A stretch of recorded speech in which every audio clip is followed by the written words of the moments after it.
In this video, we're going to explore some of the connections between differential equations and linear algebra to see that there are some parallels in the way that you go about solving linear systems of equations with the approaches that are used to solve differential equations.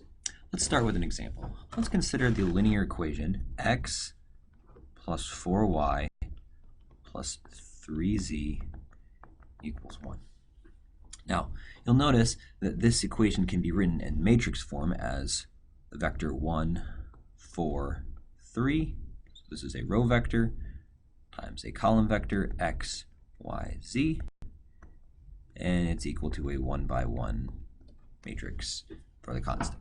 Okay, so it may seem like overkill to write this in matrix form, but what I wanted you to recognize is that if you're to go about solving this linear system, you would already have the system in reduced row echelon form, which means we really can't simplify the equation any further.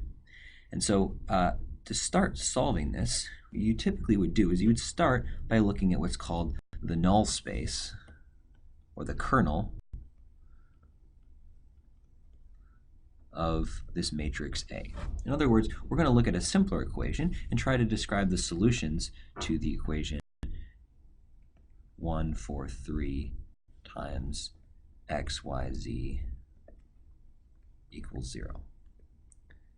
And because we have one equation and three unknowns, it's clear that we're going to have non-uniqueness in the solutions. In fact, we're going to have two different independent solutions, and there are lots of different choices here, but I think it's straightforward to check that if you plugged in the vector, say, let's put a 1 in for y, that would mean, and a 0 in for z, that would make x have to be -4. That would be a solution. And similarly, if we plugged in a 1 for z and a 0 in for y, since x, y and z are our free variables here, then you'd see that x has to be -3. So those are two different solutions to this equation where we have a 0 on the right-hand side, and so we might call this a homogeneous equation, and we'll use that term throughout this course. Okay, so we have two different solutions. That means that we can actually express an arbitrary term in the null space, or an arbitrary solution to this equation, as a linear combination of those. So I could say that we have a solution of the form c1 times -4, 1, 0 plus c2 times -3, 0, 1. Any vector of that form would satisfy this equation where we have 0 on the right-hand side. Okay? So we've got a solution to a simpler equation, a homogeneous equation. Now we need to find a solution to this more general equation where we have a 1 on the right-hand side. And it turns out that all you need to do is find just one solution that works. And we can combine that with these others to get the most general possible solution. So what we found below was what we might call the homogeneous solution.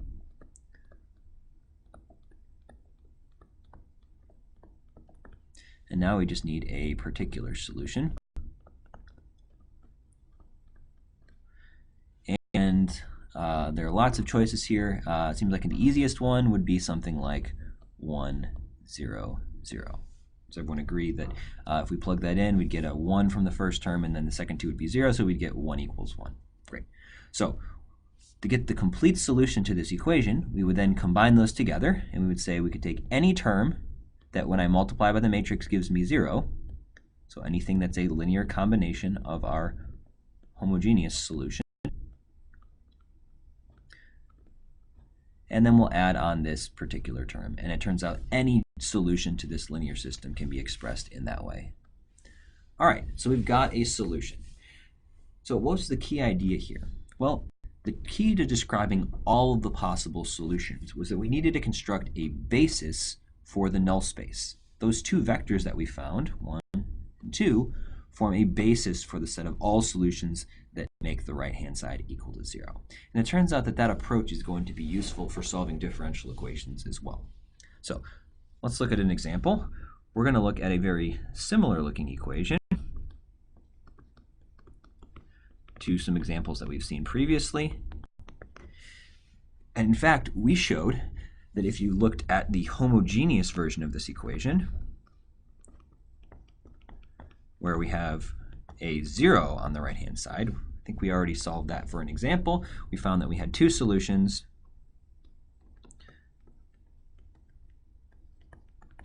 We had e to the negative x and e to the negative 3x, which means our null space corresponding to this left-hand side of the equation can be expressed in terms of this basis.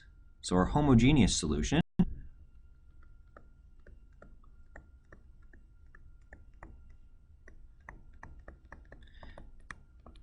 has the form some constant times e to the negative x plus some constant times e to the negative 3x. So we have now a way of describing any solution that's in the null space. Note the analogy there. So what's left? Well, we've solved an equation that was not quite what we wanted. Remember, we changed the right-hand side to be 0. If I want to solve this original equation, then I need to find a particular solution. And in this case, we can just try to come up with a good guess. And a natural guess would be we have a 1 on the right-hand side. Maybe we can plug in some constant.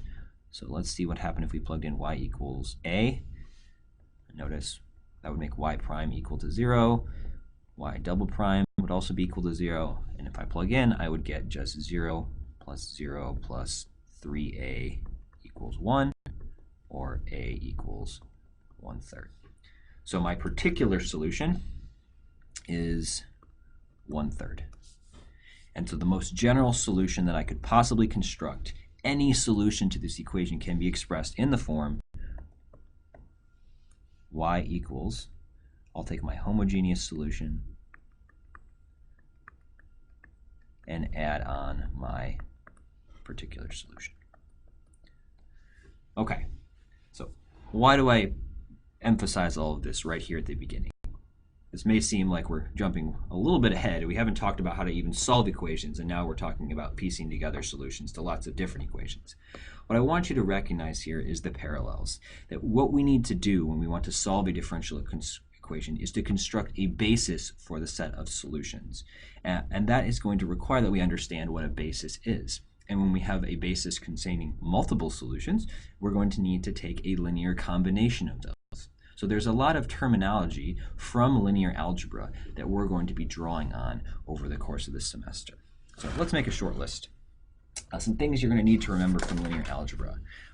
Definitely going to need to remember the term linear combination. Combination. We're frequently going to be combining multiple solutions to an equation, and the way to do that is to multiply each by a constant and add them together. We're also going to need to be looking for linearly independent solutions, or linear independence. And we need to be able to find a basis for a set of solutions. Okay? And then later on in the semester, when we start to talk about systems of differential equations, equations where you have multiple variables that are all related to each other, we're going to talk a little bit about some other concepts from linear algebra, like linear transformations. And lastly, eigenvalues and eigenvectors. Okay, so all of these concepts from your linear algebra course are going to come in handy for describing the collection of all solutions to differential equations. And so if you're a little bit rusty on them, now would be a great time to go back over your notes, if you kept your textbook from your linear algebra course, to flip back through that and look up some of these terms to remind yourself of what they're all about. And to help you with that, I've also provided an exercise for you. I'll show you this in just a minute. That's going to give you some chance to review some of these concepts as well as some concepts from calculus.